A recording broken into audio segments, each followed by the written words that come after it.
сегодня с вами рассмотрим понятие финансового планирования и будем рассматривать его, обращаясь с точки зрения не того, как мы взрослые воспринимаем, а с точки зрения того, как мы будем это доносить детям. На семинаре более 50 учителей из различных школ республики. Здесь они изучают основы рационального использования финансовых ресурсов, чтобы затем эти знания вложить в юные умы своих подопечных. Внимательно слушает лекцию Зарима Кациева. Педагог с 25-летним стажем уверена, что умение грамотного распределения денег в современном мире необходимо каждому учащемуся. С детства начнет уже думать, что такое деньги, как их тратить, что такое накопление.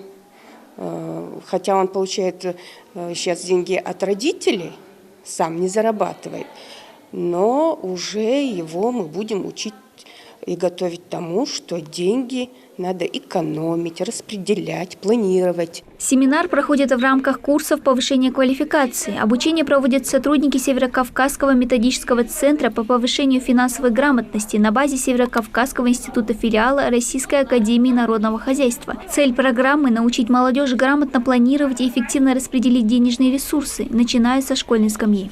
Прожиточный минимум, и ценные бумаги, и налоги. Конечно, мы говорим с педагогами о том, что на разной ступени обучения эти темы преподносятся тоже по-разному. То есть где-то это понятийный аппарат, где-то это уже и методика расчета. Например, если мы берем старшие классы, это расчет процентов, процентной ставки, банковские вычисления в банковской сфере, то есть работа с кредитами, со вкладами. Зависит от того, на какой ступени образования мы рассматриваем ту или иную тему.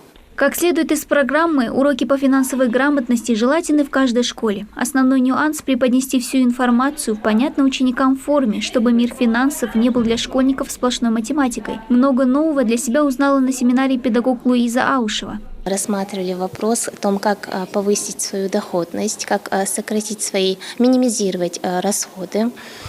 Также как объяснить детям, что такое инфляция, что такое рост цен и как можно также минимизировать детям свои расходы, чтобы повысить некие доходы для того, чтобы приобрести то, что им необходимо. Все мы знаем, что дети любят просить деньги за пятерки, за четверки, и расходуют они их не всегда целесообразно.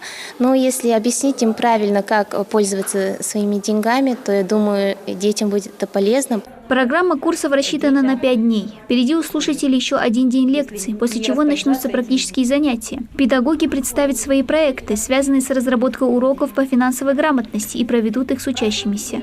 Дана Плиева, Магомед Белакиев, Новости 24.